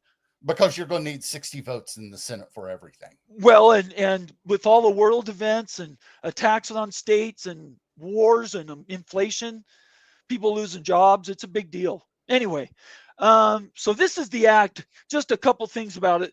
The main thing says the bill is that this act may be cited as the Student Compensation and Opportunity Rules and Endorsements Act, or SCORE. Okay, so that's what they're going to call it. Ross Dellinger does a couple things here. He summarizes what's in the bill. Another interesting one here: schools that earn at least $50 million annually in media rights revenue are not permitted to use student fees to support their athletic programs. Yes. Yes. That right there is huge. That Let's is the go. biggest part of that. I love it. Yeah, it says impact the Big Ten SEC. It's going to hit. Oh, that's awesome. That, Greg Fugler, I love that. Well, I every love university uses those fees for blank, blank, blank. For and they've been increasing the fees. Oh, yeah. And yep. Oh, that right there is. Let's keep reading. That's here. going to hurt. It says media rights revenue are not permitted to use student fees to support their athletic programs, a concept that would chiefly impact schools in the Big Ten and the SEC. Then farther down, and I don't think this, like I said, I don't think this bill is going to get passed, but you never know. The act permits schools to restrict athlete NIL deals if they violate the university's code of conduct or conflict with any existing school agreement, such as an athlete striking a deal with Nike while playing for the Adidas school. So you know who's going to hate that one? Everybody. Darren Heitner is going to hate that one. Darren Heitner represents a lawyer, and he's an agent, represents hundreds, if not thousands, of athletes. And that right there, he's not going to be very happy about. Oh, yeah. I'm going to mark this so I can get back to it later. So, Greg, thank you so much for pointing that out. I'm sure there's more stuff in the article. I'm not going to go through it in detail right now, but that's where we're at for that. So they're trying to put restrictions. Codifying the House agreement is something that they want to do. I'm okay with all those things. I'm not okay with the antitrust exemption. Because I think if they do that, it'll roll back NIL, it'll roll back protections for athletes. I just generally will hate it. I'm still trying to figure out how, because you have to have an employer and an employee. Who is going to be the employer? Is it going to be the university? Is it the conference? Is it the NCAA? Is it that college football commission? You got to have that established. And then you got to figure out what part of the employees are we talking about? Are we just talking about football players? Does basketball get a separate deal? Does Olympic sports get a separate deal? Yep. Does your track and field team get a different deal than what your women's softball team does? So there's a million things that you have that it's so difficult to do if you've got collective bargaining for a college. We'll have to see. It doesn't have to be collective bargaining the way we all picture it. There are flavors of collective bargaining that would provide protections for athletes, would provide protections for schools and conferences, but it wouldn't give blanket immunity to the schools and conferences, because in my mind, they are not working from, they're not doing it for free. They want something out of it. But even then, let's say that most of the time, whenever you collective bargain, it's for money and benefits. Well, let's say who's going to be union president? That's going to be one thing, because college athletes have been in and out of there so quick with the transfer portal. The biggest problem that you have is that what benefits are you looking at? What money are you looking at? What are you looking for this? What are you looking for that? It's going to get things. It's going to be weird. Okay. Yeah, I think we need to do something. Something needs to change. Because I hate what's currently the format. It's a mess. It's a mess, and the fix for it's going to be a mess too. Agreed. I don't know how to fix it. I don't think anybody does. So, Well, if we knew, I think people would do it. Mhm. Think about joining us. Call in right now, 801-899-6203. I'm going to make that bigger so everybody can actually see it. And if you're not focused on the banner, call in right now. Daniel and I want to hear from you. Join us. These shows, these are the type of shows I've wanted to do for over 2 years. And now we're doing them, and I'm so excited about it. Mhm. I'm not sure how we're going to get Daniel back. Don't worry about it. I can hear things, but that's fine. It's frustrating for me. That's all I'm saying. Yeah. Let's see here. MBM saying season tickets fees will probably increase, and I'm okay with it. Probably everything would increase. Yep, you're probably right.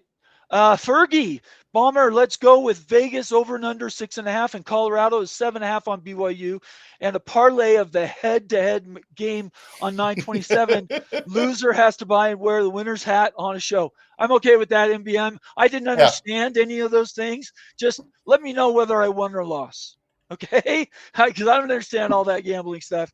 But I really appreciate friendly wagers. I'm not against that. Anyway, thank you so much. We'll do that, Fergie. We will do that. Let me get to some more starred comments here, everybody. Let's see here. We already did that. Really quick, Timothy Green, soldier out there on the East Coast, representing not only college football mafia family, but also the Big 12 and West Virginia. Please, everyone, go that got chosen for a membership plank. I'm not sure what that is. Thank College Football Mafia. Thank you very much, and give us a thumbs up. Thank you, Timothy. We appreciate you very much. Just getting this news, Earl Carr, Frank Layden. He was a coach at Utah and many other places, coaching the Jazz. 93, he's died. Wasn't he the coach whenever they moved from New Orleans? I believe so. Yep. Okay. Yep. He drafted both Carl and John. Okay. Yeah. Carl Layden, or Frank Layden, they ought to have a holiday for him here in Utah. That's how big a deal he did. Let's see here. Dave's here. Good to see you. Dave's here. If they do get unionized, do the schools unions let in a different union, or does the Teamsters or whatever start representing the athletes? That's a great question, Dave. There are already athlete unions. Yeah. They're already out there. They just have no power. They can't really affect change in that way. I doubt, maybe, I don't know, if they went with the AFL-CIO, that's basically going to the biggest of the big. They will do everything they can to rep you, but they'll also take a lot from your check. Yeah. Like I said, nobody knows how it would actually work, because, and even then, does women's softball, what are they going to get from union representation? What will the track team I think they're talking about it all being with one union, but you're right. They could have several unions. Yeah, it's true. Yeah. Dave's here says it could just be bargaining, contracted employment, 1099. I can tell you right now, the consigliaries group that we have here at the College Football Mafia, a bunch of lawyers. Darren Heitner's on there. Mitt Winter is in that group. They watch everything that we're doing around here, and we talk about it offline. And one of the things that we have talked about several times is, what does it have to look like for the unions, or for representing players? And it doesn't have to just be a CBA. There are other flavors of representation. So don't get too tied up in whether it's AFL-CIO or if it's a 1099, represent yourself. There are options. It's not a zero-sum game. All right, let's keep going. This just happened. Stormy Cyclone, I believe this was last week, maybe 2 weeks ago. Virginia Tech announced that they were raising student fees to support athletics. I'm not sure what part of it. They raised, what was that? They raised some student fee there at Virginia Tech that it was going to go to fund part of that NIL. 20.5. Yeah. Part of the 20.5 that they have to pay out, the revenue share. Yes. Do we have merch, Stormy Cyclone? Do we have merch? We have the ideas of merchandise, but I don't have a merchandise I can show you in here. I'll get back with Moen and see what we can come up with for you guys that have been around forever. If you guys buy some of the merchandise, I will send you one of these Big 12 Mafia pennants like I've got behind me, little towel you could play with. I want to get that out to you people.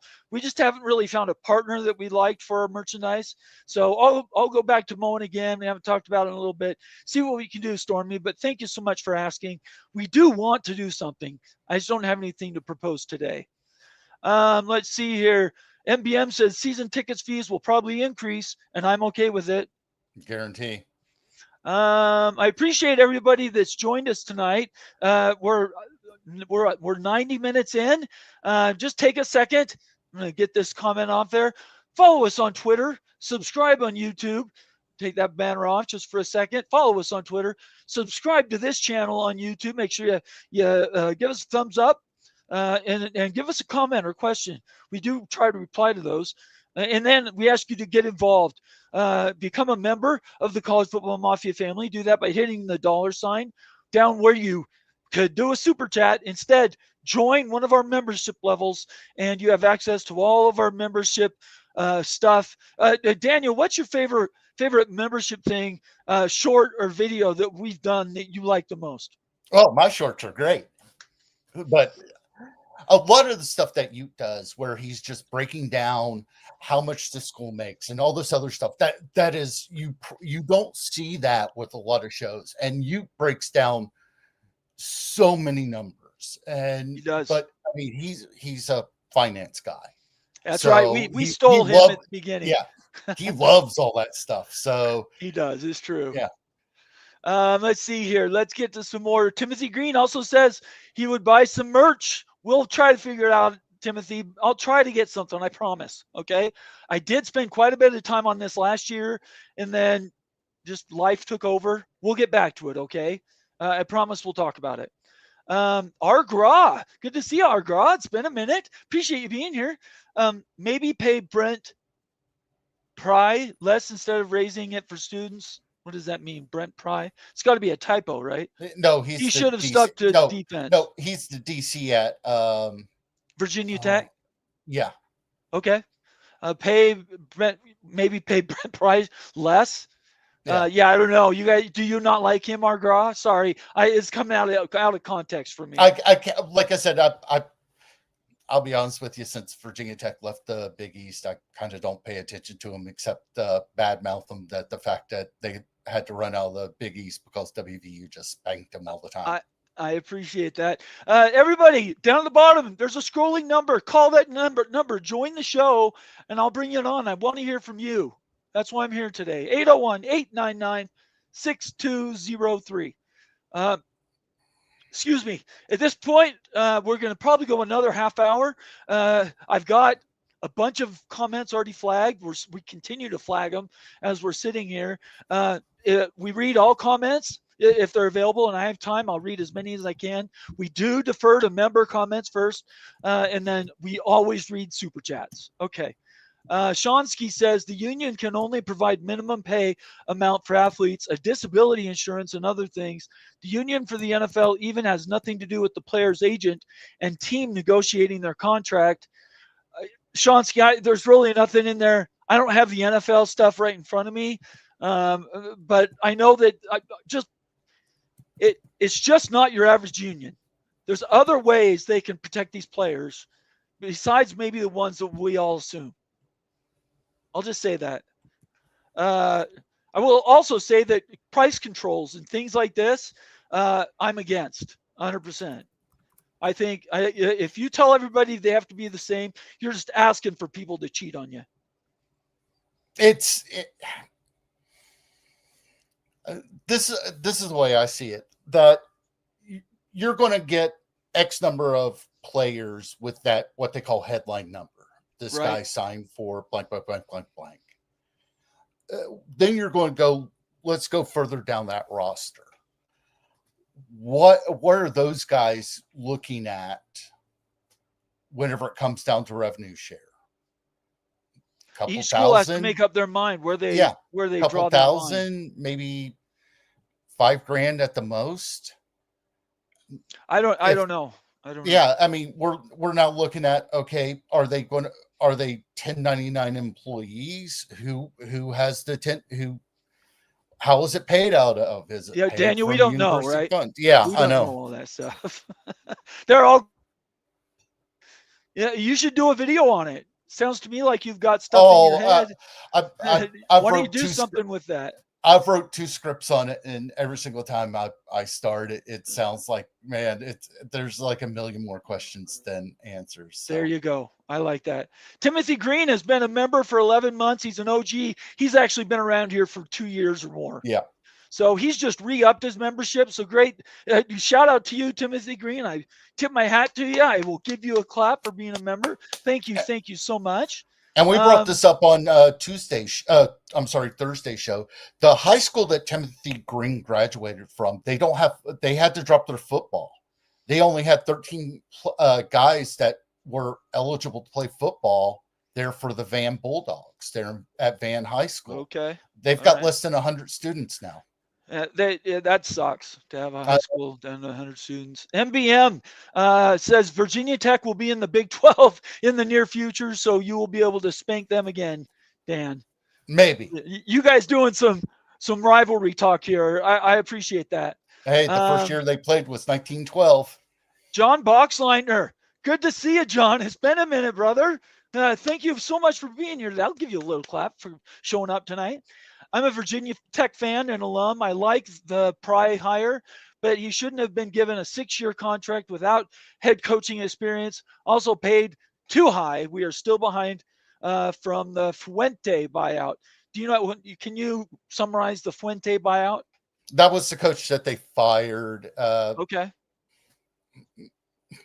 What they should have done before they hired Fuente was go down there to Shane Beamer and say, hey, come up here to Blacksburg. You never know everything around here.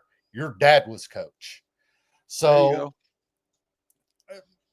the contract that they signed for Pry, a head coach is going to dictate terms. Joe Z checking in. Good to see you, Joe. I've been around here a very long time as well. Can't CBA without at least independent contractor status. Otherwise, students can drop out and play elsewhere at any time. Those are some of the things they're going to have to get over. They're going to have to sort that out. Again, CBAs take on all shapes and sizes. Almost everything can be negotiated. That's what we need to keep in our heads. Throw out all the scripts. There are ways around these challenges to protect the players, protect their money income, protect the schools and conferences without just doing a blanket, you're protected, go ahead and do whatever you want, because then they're just going to step on the throat of players. And lawsuits, anyway, it will be very bad if that happened. Dave's here says if you look at the rules of what makes someone an employee, they should already be employees. The control when they work, hire, the hire and fire 1099 forms. Yeah, we don't need to beat that up anymore. We'll just we'll continue to cover those stories. We've covered paying players for the last 2 years. A lot of member videos on paying players and what collective bargaining or whatever might look like. We've done in the past, just don't have time for them today. All right, so I'm going to circle back to the guy that really made the most noise. It wasn't Brett Yormark. It was this guy, Cody Campbell. Bring it up. This guy, Cody Campbell, who is a Texas Tech booster, just so everybody knows we're on the same page. Where is that comment at? There we go. He's a Texas Tech booster. He also is somebody that has put a ton of money into the program, facilities, all kinds of stuff for Texas Tech as a billionaire. He's the one that Donald Trump tasked to run this commission, the one out of the White House that hasn't gotten started. But he's not letting it go. Cody Campbell's not letting that idea go. So he's trying to drive the bus and get everybody to a place where everybody makes the same amount of money or better. That means the Ohio States and the Alabamas don't lose any money, but the other schools in the conferences would make more money and they'd all play in one league. At the same time, money that would subsidize this new football entity, he wants to protect the Olympic sports as well. I don't know how he is going to do that. But your comments about just the overall on him, just in a minute or two. Where do I start? Well, I gave you a time limit for a reason, Daniel. Okay. Now, he's got good intentions, but the problem is, how are you going to spread that money out? Are you going to now say, okay, football is making this. This is the way that we see football. Football makes this, but they have to give every year blank, blank, blank to the track team, or have to give this to golf, or have to give this to tennis. The problem that you have is that each university has a different need. What Texas Tech spent $1 million to get a pitcher for their softball team. Cody Campbell was the one that brought that there from Stanford. Okay. WVU doesn't even have softball. They dropped it years ago. Yeah. So from what he's trying to do, are you in favor of it? In theory, but I don't know how it will work. Okay. Things need fixed. I don't know how to fix it. I love it. Thank you so much.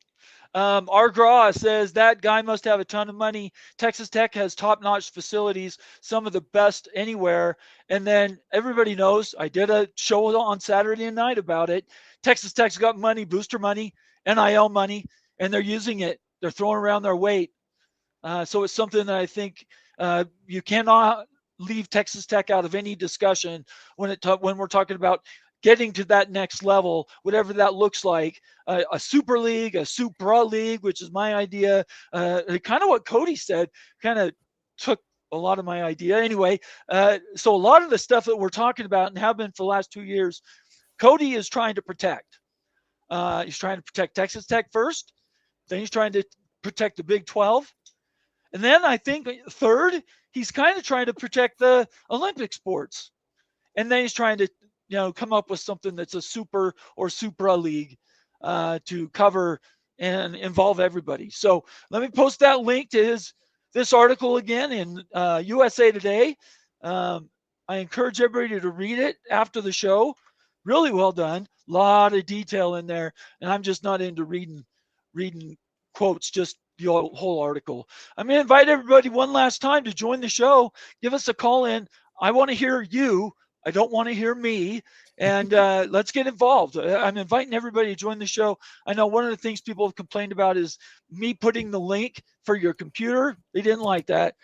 My phone number's right there. Call it and join the show as we start to wind down. I will keep going. And I'll say this. I will keep going as long as calls or super chats sort of feed the beast, as it were. Otherwise, we're going to go around 2 hours and then we'll drop off. So that's about 12, 13 minutes away. All right, let's get to some more comments. Did you want to say something? Oh, no. Okay.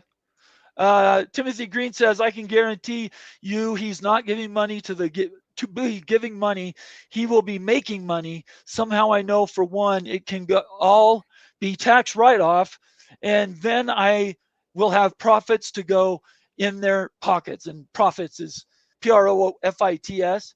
To go in their pocket. So what he's saying is he's not doing it just for the heck of it. He's doing it maybe for a tax bump, a tax write-off, or he's doing it to only suit the needs of Texas Tech. Timothy's a little more jaded. Well, he did just sell a company for, what was it, $4.4 billion?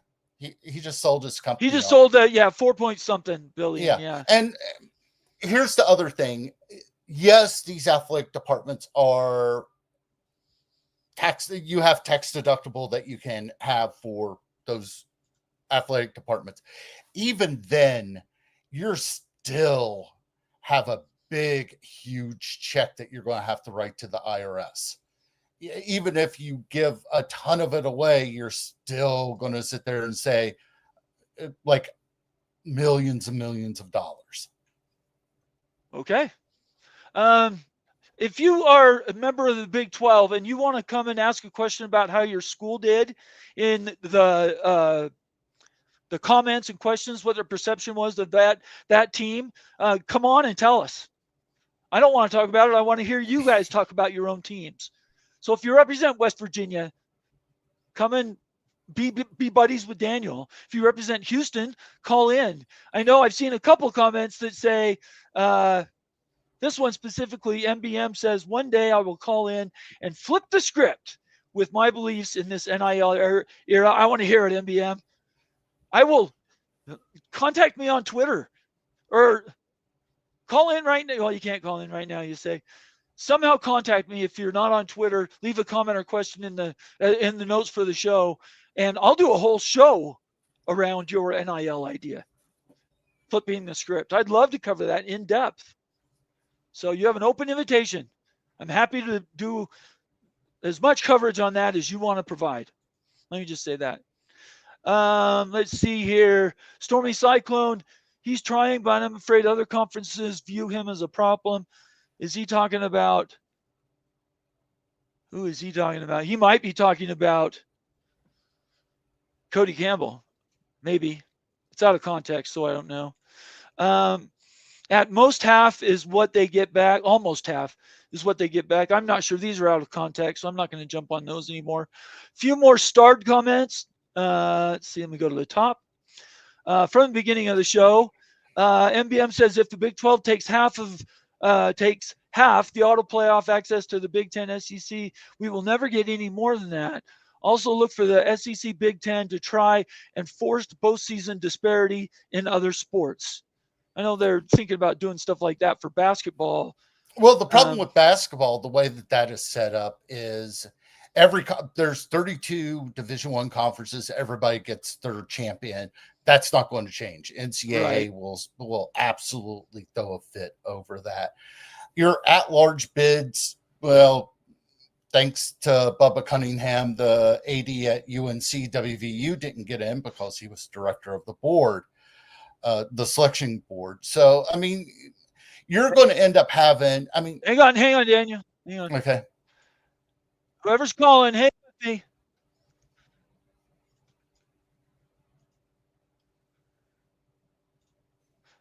Argra, can you hear me? Excellent. Daniel, can you hear him? Okay, let me do this really quick.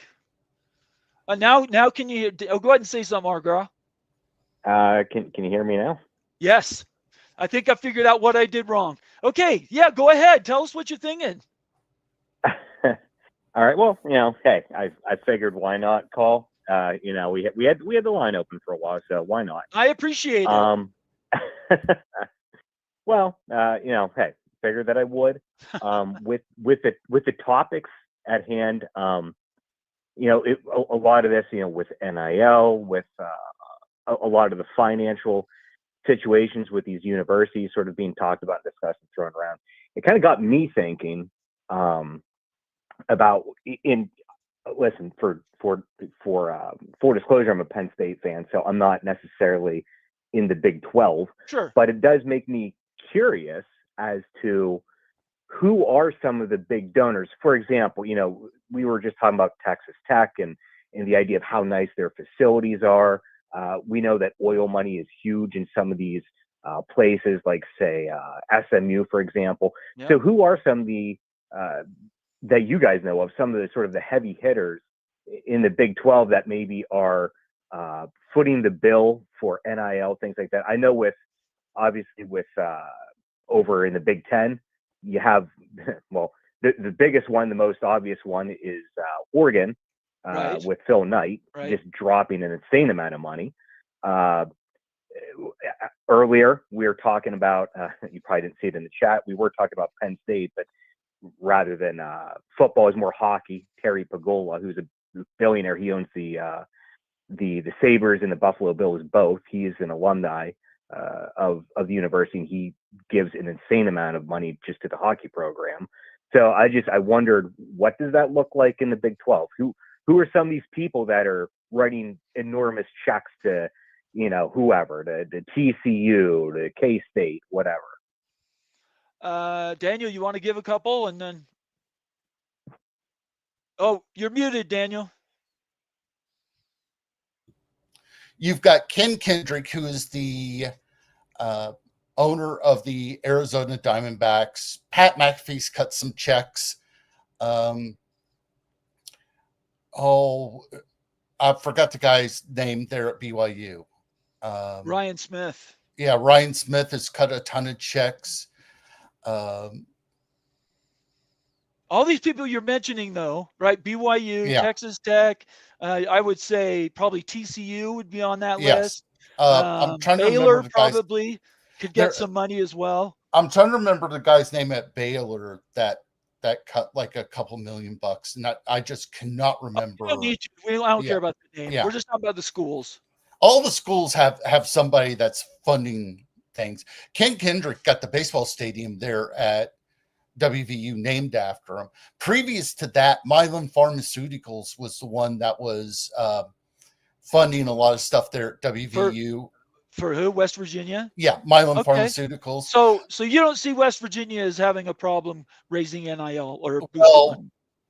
Mylan Pharmaceuticals was bought out by somebody, so they're no longer in Morgantown. Okay, I'm just asking you, Yeah. Are you going to struggle in 2 years, 3 years? It'll be an Iowa State situation. Okay, Iowa State is another one that may struggle. They will be okay. They will be fine, but the $20 million, and that goes up every year. It will. They're going to have to stretch some money out to get. Okay, and I'll go through a few. I've already said BYU, Texas Tech, Baylor, TCU. All the private schools are going to have money. Otherwise, we wouldn't even have them in a conference. The schools that might struggle are the ones that came out and said, we're going to struggle unless they can debt spend. Iowa State, I didn't know West Virginia was on the list, but West Virginia, you might run into that problem at Kansas State. I know for a fact Kansas has money. It's just a matter of will they spend it in football? Yes. UCF talks about having all kinds of money. We need to see some. They're not going to pay money unless they start winning. Cincinnati's another school that has won in the past, made it to the playoff. I don't know. Are they going to have somebody step up? The Arizona is going to struggle. Utah is going to struggle. Who am I missing? Some in Texas. Arizona State. Arizona State's not going to struggle. Arizona State's okay. Okay. Colorado Houston. is another one that I think will be okay as long as Deion's there. Houston Leaves Colorado, that could be a problem. So I think what we're talking about here right now is the escalation. Is our draw as they spend more money, as the money increases 20.5 million, 23 million, 25 million. As that grows, it's going to be harder and harder for these schools to keep up. Yeah, I mean, you're right. It is going to be tougher. I guess that's the tricky part, because you're trying to, for some of these schools, it's not going to be an issue again, like oil money, for example. But right, for some of these schools, though, at some point you're sort of tapped out, where you've sort of milked them for long enough, and you're still, I guess, in the bigger picture, you're still running behind in revenue with the SEC and especially the Big Ten. So that really puts them at a disadvantage. And in fairness, there's some schools that even in the SEC are hitting that sort of wall, at least that I've heard. I've heard Auburn's name being tossed around. Really? They've been trying to ask wow.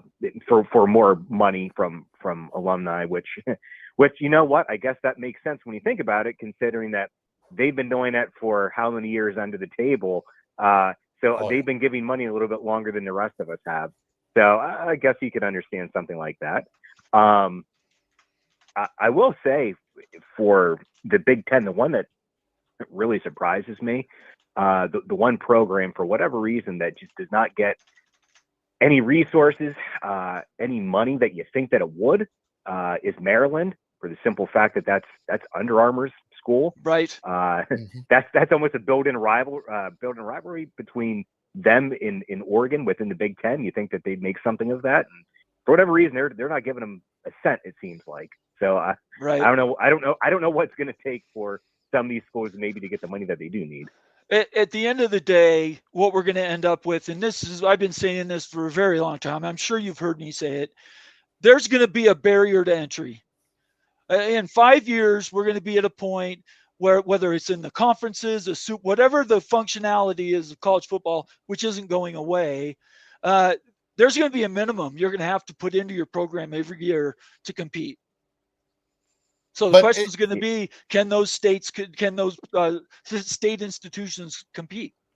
But here's the other question. Yeah. And that sort of goes back. You guys sort of alluded to. You guys sort of touched on a little bit. The idea of some of these other programs within universities, the non-revenue programs. What's going to happen to them? And yeah. It's sad. It's unfortunate, but you're going to see a lot of them shutter. Right.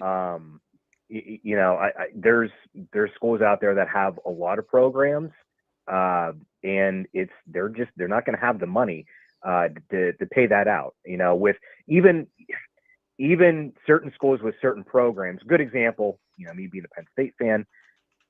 Penn State, when it comes to wrestling, they're it. I mean, they are like no one even touches them, and they make a lot of money. There's revenue there, but they made something I think it was something like $2.5 million or something of revenue that they generated, but they spent $4 million on the program. Right. So, that's something that, Pennsylvania is huge on wrestling. That's not going anywhere, but that's money that's being siphoned away from other, from football. And then they might have to make decisions like saying, okay, well, we need to get rid of gymnastics now. Right. We need to get rid of, whatever else, fencing. They have that there. So, those things could go the way of the dinosaur, unfortunately. And in smaller schools that aren't getting the kind of revenue that, a Big Ten school is, what do you think is going to happen? It's going to be hit even harder. So that kind of stinks. I know. No milkers. Exactly. Milkers are ground. I mean, I'm college football first, so yeah, the revenue makes sense to put it there, but that doesn't mean that you don't put it anywhere else. I got you. We're gonna have to let you go. See if anybody else wants to call in. Argra, thank you so much. It's great to see you. Yeah, not a problem. We'll talk to you later. All right. Okay. Thanks. See ya. Well, that worked, Daniel. I told you I could fix it. We have a super chat in the meantime there. By the way, I'm just going to keep going. You keep feeding us super chats and memberships. We will keep this thing going. I will take your questions. Join and call us in right now, 801-889-6203, and join the show, just like our garage just did. Trent Brown, my brother's namesake, $2 super chat. Great to see you, Trent. Good evening, y'all. Go Cougs and go Big 12. BYU had a pretty good. BYU did pretty well, I think, in this, because it's tough. It's just tough. Let's see here. Yeah, that doesn't surprise me. All right. Well, anybody else? Any super chats or call-ins? I certainly want to take them, keep them going for you guys. Otherwise, we're going to shut this down, and I'll share you guys with the rest of the world. Appreciate you being here tonight. Make sure you follow us on Twitter. Follow us on Twitter. Let me get this off here. Where the hell is my banner? Follow us on Twitter. Subscribe on YouTube. Become a member of the College Football Mafia family. I appreciate you. For Daniel Gygax, I am Nathan Bomber Brown. We run this thing here called College Football Mafia page, and I appreciate everybody that called in today, and encourage everybody. Watch on Friday night. It's going to be crazy. It's going to be carnival time.